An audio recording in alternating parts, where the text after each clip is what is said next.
मैं आयोजकों का बहुत धन्यवाद करता हूँ कि मुझे बुलाया, यहाँ सत्कार किया, इतने अच्छे उद्गार मेरे बारे में कहे, और उनको मैं एक मुबारकबाद भी देना चाहता हूँ कि एक ऐसे खतरनाक मोड़ पर जब हम खड़े हैं तो वो खुद को और हम सबको याद दिला रहे हैं कि एक आइडिया ऑफ इंडिया खतरे में है, और खतरे में है, और हमारा मकसद ये होना चाहिए कि हम उसको जमा करके रखें, हम उसको बचा के रखें, प्रिजर्व। ये दो उसके बहुत इंपॉर्टेंट एस्पेक्ट्स हैं जो थोड़ा गहराई से सोचने की जरूरत है। मुचकुंद दुबे साहब ने और मेरे पहले के वक्ताओं ने इसके बहुत सारे मुद्दों पे रोशनी डाली है। मैं उसके एक दो चीज़ों को लेना चाहूँगा कि ये आइडिया ऑफ इंडिया, ये आइडिया ऑफ इंडिया कहाँ से आया? क्या ये शुरुआत से है, सदियों से है? हम लोग इस धरती के लोग, ये तो जैसे वो शेर में कहा, कारवां आते रहे, देश बनता गया, पर इंडिया की जो बनने की बात है वो निश्चित रूप से एक आधुनिक मॉडर्न प्रोसेस है। इस बात से हमें इनकार नहीं करना चाहिए।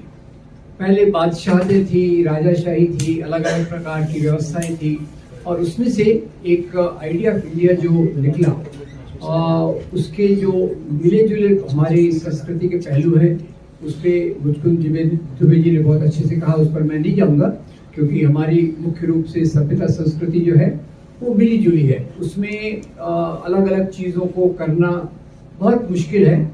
क्रिश्चियंस हैं, मुसलमान हैं, सिख हैं, बुद्ध हैं, जैन हैं, हिंदू हैं, और हिंदुओं में भी कितने प्रकार के अलग अलग सेक्ट हैं। सबके मेल जोल से ही हमारी पहचान बनी, और इस पहचान में से जब भारत के बनने की, इंडिया के बनने की प्रोसेस थोड़ा मैं आपके साथ समझना चाहता हूँ। और जैसे कि पहले मुसलमान राजा थे, हिंदू राजा थे, ये मुझे बार बार इसलिए कहना पड़ता है क्योंकि आजकल ज़्यादा हमारा फोकस इतिहास पे है कि भाई वो राजाओं ने बहुत अत्याचार किया तो उसका हमको बदला लेना है, वो हमारे मंदिर तोड़े गए तो हमको मंदिर बनाना है। अब सौभाग्यवश एक बात नहीं होती कि हमारे जो बुद्ध विहार तोड़े गए उसके बारे में बात नहीं होती, तो उसके बारे में मुझे अच्छा लगता है कि इतिहास में आप ज्यादा पीछे नहीं जा रहे, केवल मुसलमानों को ही टारगेट करके आप रुक रहे हो। खैर, उसके बारे में भी एक चीजें हैं। तो ये जो नफरत फैलाने का काम है, ये हमारी आइडिया ऑफ इंडिया को खत्म करने की कोशिश है। याद रखिए, देखो दोस्तों, जो आज मुसलमानों को टारगेट किया जा रहा है और थोड़ा क्रिश्चियंस को टारगेट किया जा रहा है, क्रिश्चियंस को भी किया जा रहा है, ये उनको तो टारगेट किया ही जा रहा है, साथ में साथ इसका मुख्य उद्देश्य है कि जो आइडिया ऑफ इंडिया, जो आजादी के आंदोलन से जो हमारे मूल्य निकले, जो हम एक देश बने, जिसको हमने कहा India is a nation in the making. याद रखिए, सुरेंद्रनाथ बैनर्जी की वो किताब का शीर्षक है India is a nation in the making, और उसमें ये मुख्य बात थी कि हम सदियों से ये संस्कृति है, पर उसमें कुछ बदलाव आ रहे हैं, और बदलाव आना ये एक नदी की निशानी होती है। एक स्थिर तालाब होता है, वो तालाब का तालाब वहीं खड़ा है, नदी बहती है, उसमें परिवर्तन आते हैं, उससे जो सुधार होते हैं, वो एक आइडिया ऑफ इंडिया के रूप में उभरा। तो इसकी थोड़ी सी मैं बात कर दूं कि जैसे पहले के राजाओं की बात मैं छोड़ देता हूँ, वो भी अपने आप में बड़ा टॉपिक है, कि एक टॉपिक का पर मैं जरूर जवाब दे दूंगा, क्या ये राजा लोग मजहब के लिए राज्य करते थे? ये एक बात समझना जरूरी है, क्योंकि आजकल जैसे अभी वो आपको याद होगा, काशी विश्वनाथ के मंदिर कॉरिडोर का उद्घाटन हुआ, तो वो दिन तो आप शायद टीवी पे दिन भर बैठे रहे होंगे ना। हमारे प्रधानमंत्री जी उसका उद्घाटन कर रहे थे, और दिन में कितने बार उन्होंने सुंदर सुंदर कपड़े पहने, तो मुझे बहुत अच्छा भी लगा, भाई ये कितना शक्तिशाली प्रधानमंत्री है, हर 3 घंटे में नए कपड़ों में दिखता है। वो बात एक अच्छी भी लगी। खैर, पर यही उसी के बहाने राजाओं पे भी दोष डाला जाता है कि भाई वो औरंगजेब वेरी बैड, उसने हमारे मंदिर को तोड़ा वगैरह वगैरह। अब ये आधे सच के आधार पे नफरत फैलाने का काम है। पहली बात तो ये है कि मुसलमान राजा ने कुछ किया, या पुष्यमित्र शुंग ने बुद्धों का जो कत्लेआम किया, क्या उसके लिए आज के लोग जिम्मेदार हैं? ये मेरा पहला सवाल है, आप इसको जवाब दीजिए। राजाशाही में औरंगजेब ने क्या किया, अकबर ने क्या किया, अशोक ने क्या किया, पुष्यमित्र सिंह ने क्या किया, उसके लिए आज के हम लोग कोई जिम्मेदार नहीं है, पहली बात। दूसरी बात, आधे सच के आधार पे नफरत को फैलाना, अभी मैंने आधे सच की बात कही, क्योंकि अभी एक शायद फिल्म भी आई थी कश्मीर फाइल्स, आप में से कईयों ने देखी होगी। उसमें वो खुद कहती है कि आधा सच जो होता है वो झूठ से ज्यादा खतरनाक होता है। मैंने कहा आपने फिल्म में तो वही लागू किया है, आधा सच बता के आपने नफरत पैदा करने का काम किया। तो ये भी आधा सच है कि जैसे मुसलमान राजाओं ने मंदिर तोड़े, इस बात को छुपा दिया जाता है कि मुसलमान राजाओं ने मंदिरों को भी दान दिया। वो अपने आप एक बड़ा टॉपिक है, उसको आप गहराई से सोचिएगा। इस बात को भी कहा जाता है कि अरे भाई मुसलमान राजा वेरी बैड, घोड़े पर बैठ कर आए, एक हाथ में तलवार एक हाथ में कुरान, तलवार से लोगों को डराया, इस्लाम को लोगों को लाद दिया। अब आपने तो सुन लिया, और कई बार मैं मुसीबत में फंस जाता हूँ। मैं यही बात कह रहा था, मुसलमान राजा घोड़े पर बैठ कर आए, एक हाथ में तलवार एक हाथ में कुरान। तो 2-3 दोस्त खड़े हो गए, बोले सर ये पॉसिबल कैसे? अगर राजा के एक हाथ में तलवार है, एक हाथ में कुरान है, तो घोड़े की लगाम कौन संभालेगा? मैंने कहा ये भाई तो मुझे भी नहीं पता, ये भाई लोग कहते हैं तो मैंने भी आपके सामने कह दिया। वैसे मैं इतनी बात जानता हूँ, इस्लाम में जबरदस्ती अलाउड नहीं है। जो जबरदस्ती से फैलाया गया वो इस्लाम हो ही नहीं सकता।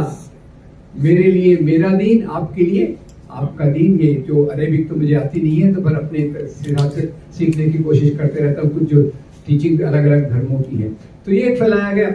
फिर क्रिश्चियंस को भी नहीं छोड़ा गया कि भाई ये क्रिश्चियन मिशनरी वेरी डेंजरस। वो पेस्टर स्टेन्स को जलाया था, आपको याद होगा, नफरत फैलाने के लिए पेस्टर स्टेन उनके 2 मासूम बच्चों के साथ जलाया। बोले ये तो यहाँ ईसाई धर्म को फैला रहे हैं। तो फिर मैंने थोड़ा सा स्टडी किया, तो मुझे पता चला कि भारत में ईसाई धर्म AD 52 यानी जो कॉमन इरा के 52वें साल में ईसाई धर्म सेंट थॉमस आए, मलाबार तट पर चर्चों की स्थापना की। यानी भारत का ईसाई धर्म इंग्लैंड के और अमेरिका के ईसाई धर्म से पुराना है, पहली बात। और 2000 साल से क्रिश्चियन मिशनरीज पर आरोप है ये धर्मांतरण कर रहे हैं। और आज जब मैं पॉपुलेशन सेंसस देखता हूँ तो यहाँ ईसाइयों का जो परसेंटेज है वो 2.3। तो लोगों से वैसे सवाल पूछते रहता हूँ, ईसाई मिशनरी इतने सालों से काम कर रहे हैं, कन्वर्ट कर रहे हैं, कितने लोगों को कन्वर्ट किया? 2.3। तो खैर मैं IIT में प्रोफेसर था, अपूर्वानंद जैसे प्रोफेसर भी हैं, हमारा काम इवेल्युएट करना होता है। तो ईसाई मिशनरियों के काम को इवेल्युएट किया, तो उनको पास करेंगे या फेल करेंगे? 2.3 पे पास तो हो ही नहीं सकते। तो एक तरह से ईसाइयों के खिलाफ नफरत, एक तरफ से मुसलमानों के खिलाफ नफरत, ये हमारे आइडिया ऑफ इंडिया की जगह में नहीं है। आइडिया ऑफ इंडिया में अगर आप देखें तो एक तरफ आपको वो लोग मिलते हैं जो शहीद आजम भगत सिंह, उनको भी थोड़ा याद कीजिए, शहीद आजम भगत सिंह। और यहाँ मैं चाहता हूँ कि आप सोचिए, मैं कुछ आपको एक एक्सरसाइज दे रहा हूँ कि एक तरफ आइडिया ऑफ इंडिया का विकास हुआ और एक तरफ मजहब के नाम पर सियासत का विकास हुआ। आज मजहब के नाम वाली सियासत आइडिया ऑफ इंडिया के ऊपर आक्रमण कर रही है। आज का अगर लुब्बो लुबाब ये है, उस पर मैं आता हूँ क्या किया जाए, पर थोड़ा ख्याल कीजिए। मैं एक्सरसाइज ये है कि एक तरफ वो लोग जो आइडिया ऑफ इंडिया की तरफ है और दूसरी तरफ वो लोग जो मजहब के नाम की सियासत करना चाहते हैं। ये भी बता दूं, इधर के जो लोग हैं, इधर के लोग नए बनते समाज में से आए। Modern industry, modern education, modern legal system, modern judiciary etcetera etcetera, उधर से ये लोग आए। और ये जो पुराने राजा नवाब जमींदार जागीरदार थे, इनमें से मजहब की नाम की सियासत करने वाले आए। शुरू में इनमें केवल राजा थे, नवाब थे, जमींदार थे, जागीरदार थे। बाद में आकर कुछ शिक्षित लोग, कुछ बड़े संभ्रांत लोग और कुछ मिडिल क्लास लोग जुड़ गए। तो एक्सरसाइज ये है, इधर आइडिया ऑफ इंडिया वाले 3 मैं रिप्रेजेंटेटिव नाम आपके सामने ले रहा हूं, और खास में से आप में से जो नौजवान हैं या खुद को नौजवान समझते हैं वो इसका जवाब देने की कोशिश करेंगे। मैं कुछ नाम ले रहा हूं, आप उन लोगों के संगठन का नाम बताइएगा। आइडिया ऑफ इंडिया नंबर 1, शहीद आजम भगत सिंह। संगठन का नाम किसी को याद है?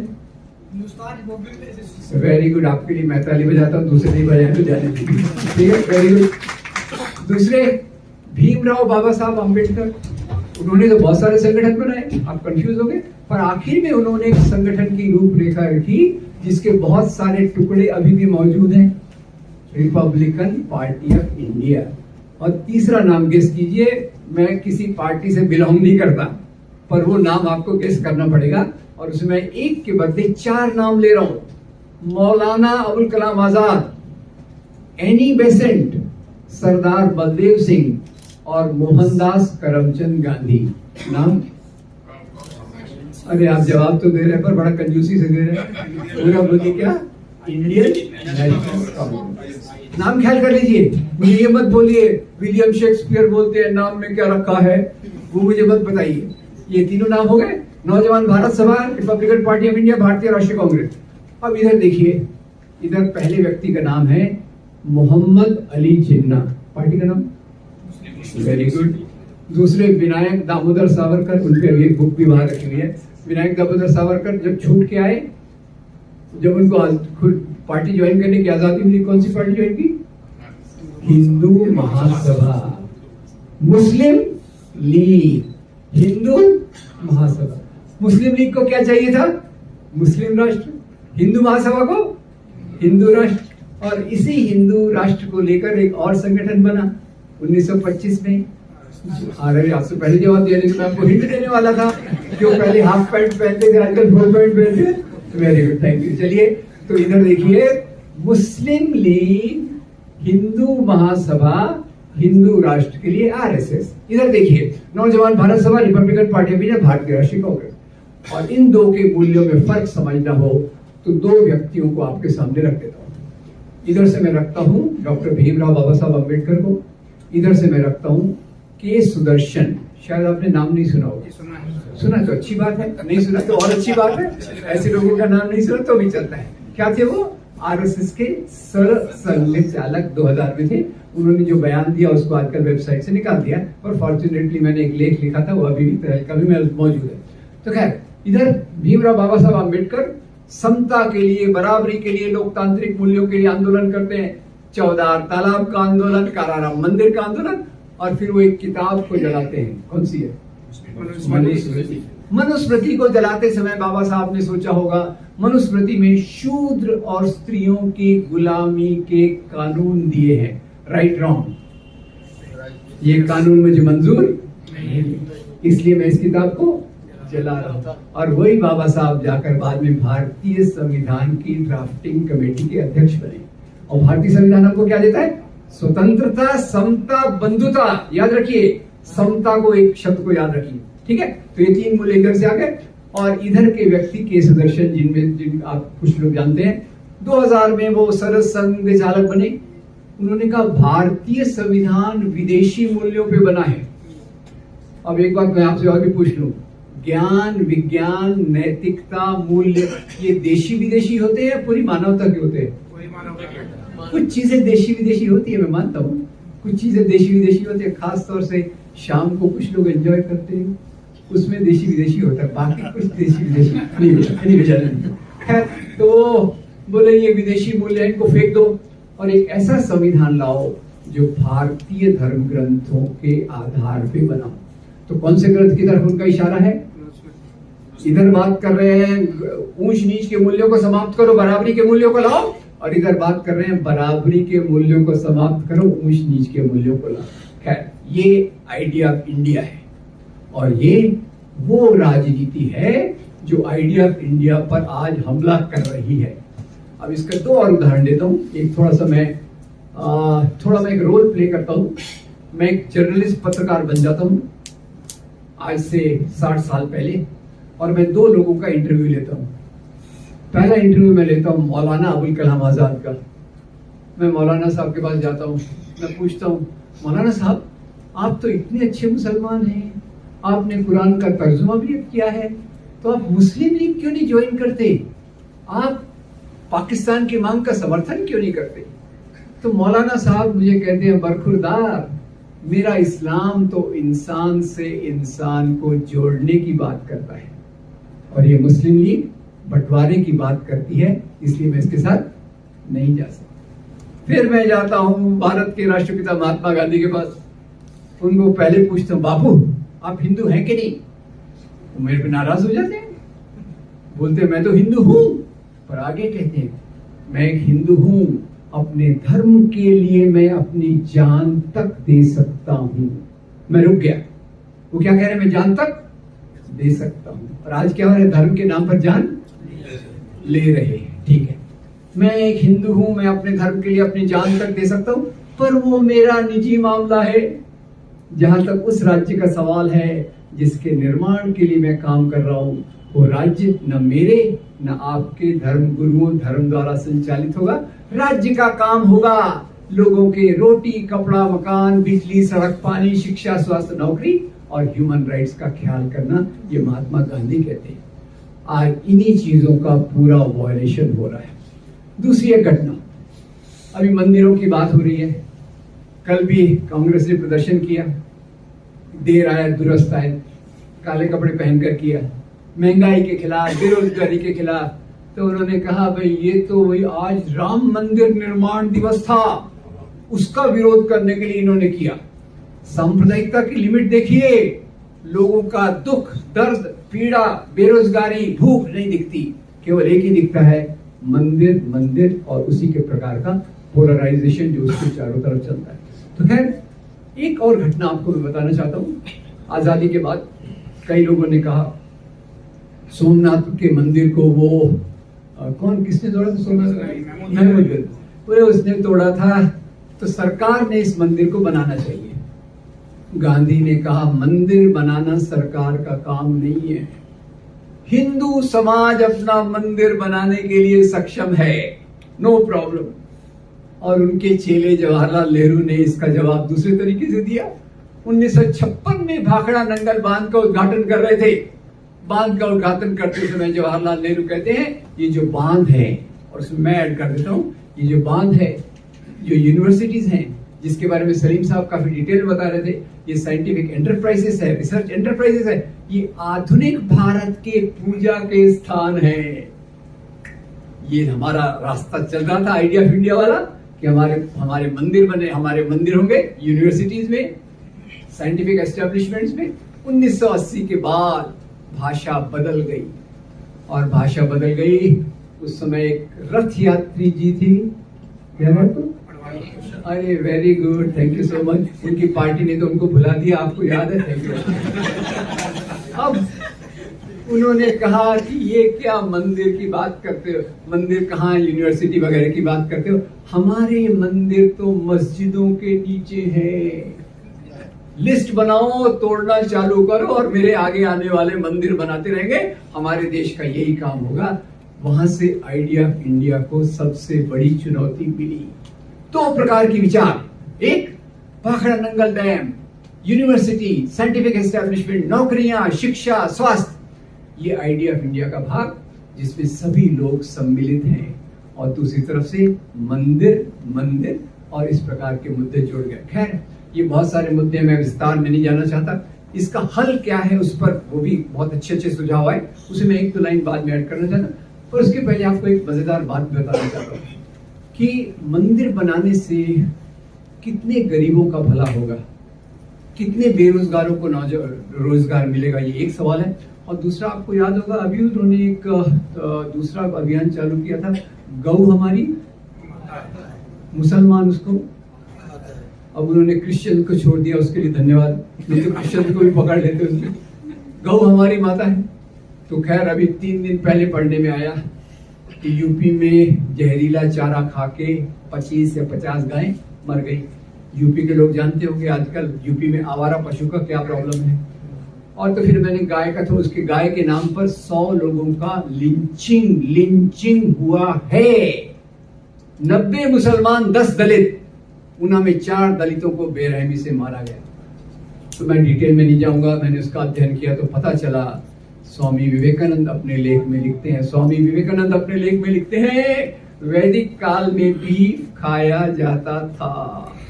आज एक तरफ बीफ के नाम पर लिंचिंग और दूसरी तरफ बीफ के नाम पर एक्सपोर्ट का बढ़ना। एक्सेलेंट, ये ब्यूटी है आज के आइडिया ऑफ इंडिया पे खतरे की।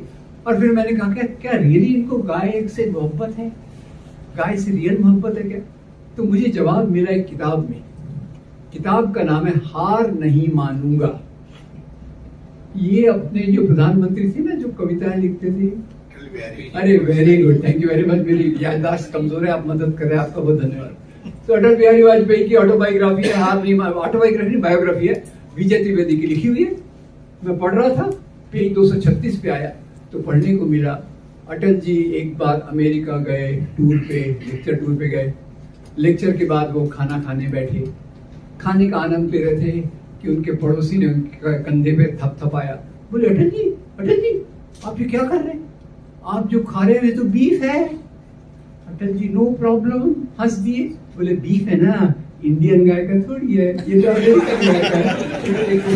तो खैर अब ये सवाल आया तो मुख्य रूप से इनके मुद्दे ये असली मुद्दे नहीं हैं। असली मुद्दे जमीन पे हैं, जो हमारे नौजवानों की बेरोजगारी से हैं, किसानों की समस्या से है, और उस टाइप की चीजों को है जो CAA टाइप में वो लाना चाहते हैं। तो आखिर में किया क्या जाए, अब ये अंतिम पॉइंट, किया क्या जाए उसके पहले मैं आपको एक और थोड़ा सा बता दूं कि एक येल यूनिवर्सिटी का एक रिसर्च आया था। येल यूनिवर्सिटी का नाम आपने सुना है क्या?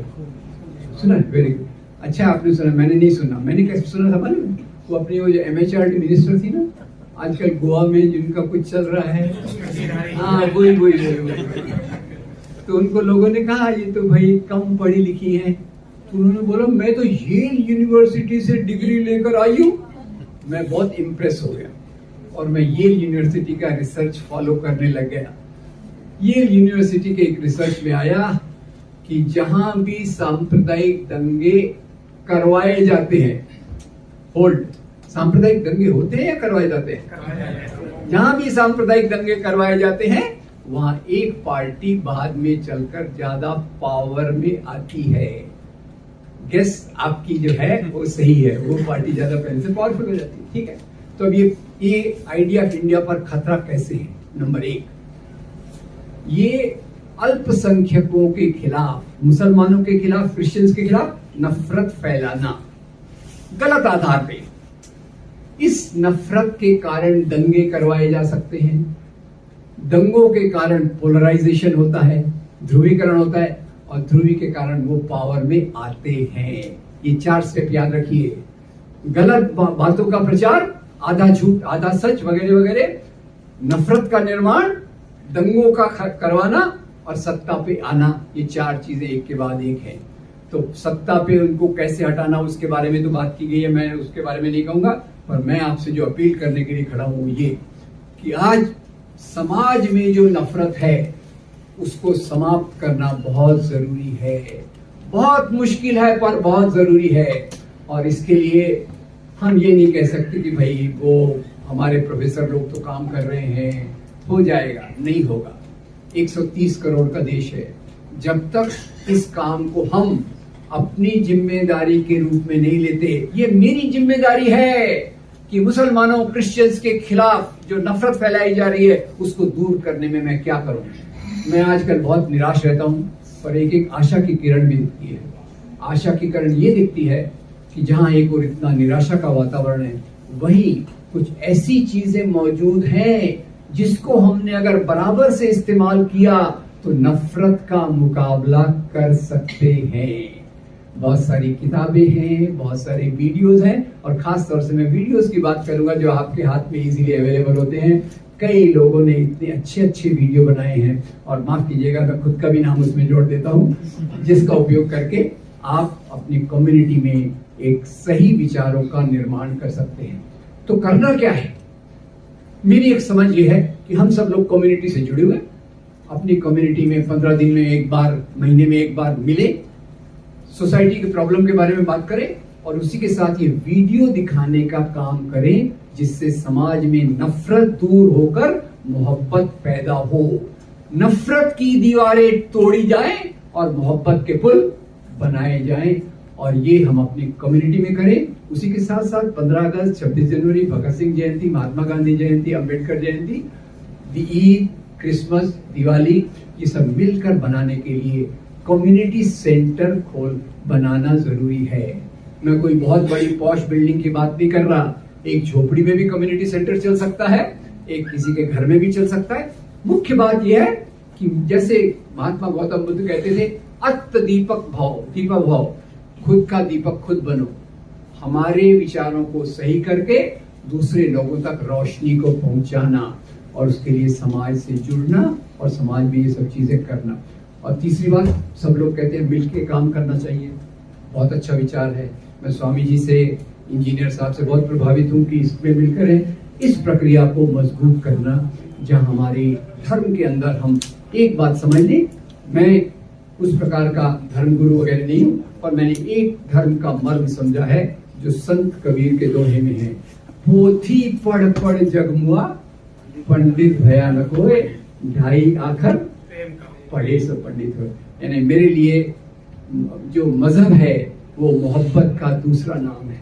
तो इस बात को मजबूत करके, और अंतिम बात, राजनीति में अंत में चुनाव तो होना है, वोट तो डालना है। मैं इतनी लंबी तकरीरें जगह जगह देता हूँ, आज तो शॉर्ट कर रहा हूँ, डोंट वरी, आपको टेंशन लेने की जरूरत नहीं है। लोग आखिर में सवाल पूछे, आप इतना लंबा चौड़ा बोल रहे हैं, हमको एक बात बताओ, वोट किसको देना है? मैं बोला यार ये तो सबसे कठिन सवाल है। फिर मैं जवाब देता हूँ, देखो भाई, we don't have a option. ये थोड़ा अंग्रेजी में 2 line, we don't have a option between good, better and the best. We have a option between bad, worst and BJP. Thank you very much.